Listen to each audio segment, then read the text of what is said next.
Movie की शुरू में हम एक खूबसूरत लड़की को देखते हैं जो रात के वक्त एक गैस स्टेशन पर अपनी गाड़ी में गैस भरवा रही थी। तभी अचानक से एक आदमी आता है और उस पर हमला कर देता है। यह आदमी दिखने में बहुत ही अजीब सा और खतरनाक लग रहा था। यह आदमी पूरी तरह से काले कपड़ों में ढका हुआ था। जैसे ही उसका हाथ लड़की के गले में पहने हुए क्रॉस पर पड़ता है, वह अचानक से जलने लगता है। इससे हमें पता चलता है कि यह आदमी इंसान नहीं बल्कि कोई शैतान है। अब यह लड़की गाड़ी के दूसरे दरवाजे को खोल करके बाहर निकल जाती है। तभी यह लड़की देखती है कि गाड़ी के टैंक में गैस पूरी तरह से भर चुकी थी और वो बाहर निकल रही थी। अब ये लड़की अपनी जान बचाने के लिए लाइटर निकालती है और अपनी गाड़ी में आग लगा देती है। थोड़ी ही देर में एक जबरदस्त धमाका होता है, लेकिन उस शैतान को इससे कोई भी फर्क नहीं पड़ता और वह उस लड़की को मारने के लिए आगे बढ़ने लगता है। अब ये लड़की अपनी जान बचाने के लिए गैस स्टेशन पर बने हुए स्टोर में चली जाती है। यह शैतान भी उसका पीछा करते हुए अंदर आ गया था। वह उस लड़की को पकड़ता है और बड़ी बेरहमी से मारना शुरू कर देता है। लेकिन हैरान कर देने वाली बात तो ये थी कि यहाँ पर लगे हुए सीसीटीवी कैमरे में वह शैतान नजर नहीं आ रहा था। उसे सिर्फ इंसान देख सकते थे, कोई भी कैमरा नहीं देख सकता था। इसके बाद वह शैतान उस लड़की को गले में काट करके उसका सारा खून पी जाता है, जिससे उसकी स्किन इंसानों की तरह हो गई थी। इससे हमें पता चलता है कि एक खतरनाक वैम्पायर है और अब यह वैम्पायर क्या क्या कांड करने वाला है यह हमें आगे पता चलेगा। इसके बाद सीन चेंज होता है और हम कुछ कॉलेज स्टूडेंट को देखते हैं जो रोमानिया शहर के हिस्टोरिकल पैलेस को देखने के लिए आए थे। इन्हीं स्टूडेंट में हम एमी नाम की एक खूबसूरत लड़की और चार्ली नाम के एक लड़के को देखते हैं। चार्ली एमी को बहुत ज्यादा पसंद करता है। वह यहाँ पर एमी के सामने अपने प्यार का इजहार करते हुए उसे प्रपोज करता है, लेकिन एमी किसी वजह से उसे मना कर देती है और वहाँ से चली जाती है। यहीं पर हम चार्ली के दोस्त एड को देखते हैं जो वैम्पायर को लेकर के बहुत ही ज्यादा इंटरेस्टेड था और इन्हीं से रिलेटेड एक रियलिटी शो फ्राइट नाइट देखा करता है। इस रियलिटी शो को पीटर बेसेंट नाम का एक आदमी होस्ट किया करता था और वह मोस्ट हॉन्टेड जगहों पर जाकर के भूत पिशाच चुड़ैलों पर रिसर्च किया करता है। इसी वजह से वह बहुत ही ज्यादा फेमस हो चुका था। इसके बाद हम चार्ली को देखते हैं जो अपने रूम की विंडो के पास खड़ा होकर के सामने वाली बिल्डिंग में खड़ी एक खूबसूरत औरत को बड़ी ही गंदी नजरों से देख रहा था। फिर थोड़ी ही देर बाद वह औरत अपने सारे कपड़ों को उतार करके एक दूसरी लड़की के साथ लेस्बियन की तरह इंटीमेट होना शुरू कर देती है। चार्ली को भी यह सब कुछ लाइव देख करके बहुत ही ज्यादा मजा आ रहा था। तभी अचानक से वो औरत उस लड़की के गले पर काट करके उसका खून पीना शुरू कर देती है। यह देख करके चार्ली की पैंट गीली हो गई थी। वो जैसे ही एड को आवाज दे करके बुलाता है, वो दोनों वहाँ से गायब हो जाती हैं। तभी उनका प्रोफेसर उन्हें एक्सप्रेशन लेक्चर के लिए बुलाता है। जब ये सारे स्टूडेंट ऑडिटोरियम में बैठे हुए होते हैं, तभी यहाँ पर एक नई खूबसूरत प्रोफेसर को इन्वाइट किया जाता है। वो प्रोफेसर कोई और नहीं बल्कि वही औरत थी जिसे चार्ली ने उस लड़की का खून पीते हुए देखा था। उस औरत को देख करके चार्ली के रोंगटे खड़े हो जाते हैं। वो औरत सभी स्टूडेंट को अपना नाम जेरी बताती है और उन्हें यूरोपियन आर्ट, यूरोपियन हिस्ट्री के बारे में बताती है। फिर उन्हें कहती है कि जब तक आप लोग यहाँ पर हो, मैं तुम्हें यहाँ के सारे हिस्टोरिकल पैलेस में ले जाकर के उनके बारे में बताऊंगी। इसके बाद ये सभी लोग एक हिस्टोरिकल हवेली में घूमने के लिए जाते हैं। तभी अचानक से चार्ली को टॉयलेट लगता है, इसलिए वह वॉशरूम को ढूंढते हुए एक ऐसी जगह पहुंच जाता है जहां पर वह उस औरत जेरी को देखता है जो एक लड़के को प्लेजर दे रही थी। तभी जेरी की नजर चार्ली पर पड़ जाती है। यह देख करके चार्ली भी छिप जाता है। फिर जब वापस देखने की कोशिश करता है तो वह दोनों वहाँ से गायब हो चुके थे। जब चार्ली उस जगह पर जाता है तो वहाँ पर उसे कोई भी नजर नहीं आता। तभी यहाँ पर एड आ जाता है और उसे अपने साथ ले जाता है। फिर अगले ही दिन जेरी जब उसी ऑडिटोरियम में लेक्चर दे रही थी, तब हम एमी और चार्ली को देखते हैं जो एक दूसरे को देख करके मुस्कुरा रहे थे। तभी प्रोफेसर जेरी एमी के पास आती है और उसे सूंघने लगती है। यह देख करके चार्ली उसे ऐसा करने से मना करता है। यहाँ पर बैठे हुए सारे स्टूडेंट फ्रीज हो चुके थे। तभी अचानक से जेरी एमी के गले को काट देती है। इतने में ही चार्ली की आंख खुल जाती है। दरअसल यहाँ पर वो बैठे हुए सो रहा था और सपना देख रहा था। जब ये सभी स्टूडेंट अपने हॉस्टल में पहुँचते हैं, तब इन्हें पता चलता है कि एक लड़का गायब हो चुका है। यहाँ पर पुलिस भी आ चुकी थी और इन्वेस्टिगेट कर रही थी।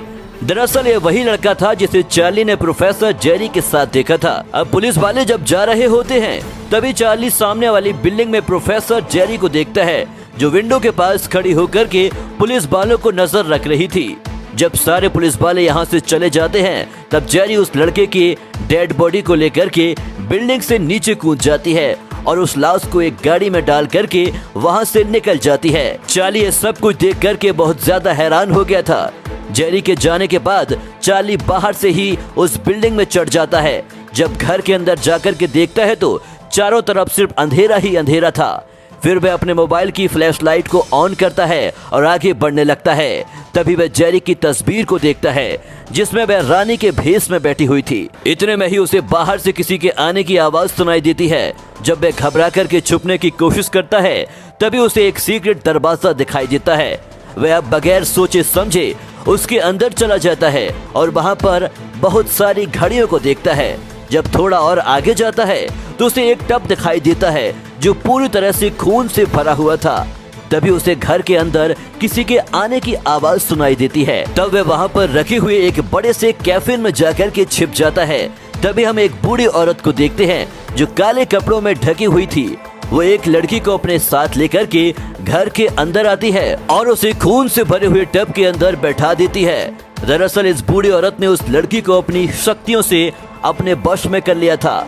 फिर उस लड़की के कपड़े उतार करके उसे उत्तेजित करने की कोशिश करती है। चार्ली भी यहाँ पर छिपा हुआ सब देख रहा था। तभी अचानक से उस लड़की का गला अपने आप ही कट जाता है। इसके बाद हम उस बूढ़ी औरत के असली रूप को देखते हैं जिसके दांत बहुत ही ज्यादा भयानक और खतरनाक नजर आ रहे थे। दरअसल ये बूढ़ी औरत एक वैम्पायर थी। इसके बाद वो लड़की को उस टब के ऊपर लटका देती है जिससे उसका सारा खून उस टब के अंदर गिर रहा था। इसके बाद वह औरत अपने सारे कपड़े उतारती है और खून से भरे हुए टब में जाकर के लेट जाती है। और जब वह उस खून से भरे हुए टब से बाहर निकलती है तो उसका रूप बदल चुका था। वो एक भयानक बूढ़ी औरत से एक जवान और खूबसूरत औरत बन चुकी थी। आपको बता दें कि ये औरत कोई और नहीं बल्कि वही प्रोफेसर जेरी थी जो एक खतरनाक वैम्पायर है और इसी को हमने मूवी के शुरू में देखा था। ये लड़कियों के खून से खूबसूरत और जवान होती है। चार्ली भी इन सारी चीजों को अपने फोन से रिकॉर्ड करने की कोशिश कर रहा था लेकिन जेरी नाम की ये वैम्पायर उसमें नजर नहीं आती। तभी जेरी को चार्ली के बारे में सब पता चल जाता है और वह उस कॉफिन को आकर के खोल लेती है। तभी चार्ली फोन की फ्लैशलाइट उसकी आंखों में मार करके वहां से भाग जाता है और बाहर आकर के पुलिस को कॉल करता है। लेकिन पुलिस वाले उसकी बातों पर बिल्कुल भी यकीन नहीं करते। इसके बाद जब वह एमी के घर पर पहुंचता है तो वहां पर जेरी पहले से ही बैठी हुई थी। वह एमी से कहता है कि यह औरत एक वैम्पायर है इसलिए तुम इससे दूर रहो। लेकिन एमी को भी उसकी बातों पर भरोसा नहीं होता और वह जेरी से चार्ली की ऐसी हरकतों के लिए माफी भी मांगती है। इसके बाद जेरी चार्ली की तरफ देख करके मुस्कुराती है और वहां से चली जाती है। फिर वह अपने लैपटॉप में वैम्पायर के बारे में सर्च करता है और जो कुछ उसने देखा था उसके बारे में अपने फ्रेंड एड को बताता है। शुरू में तो एड को उसकी बातों पर भरोसा नहीं होता लेकिन बाद में उसकी बात पर यकीन कर लेता है क्योंकि वह खुद भी भूत प्रेत ड्रैकुला और वैम्पायर पर यकीन रखता था।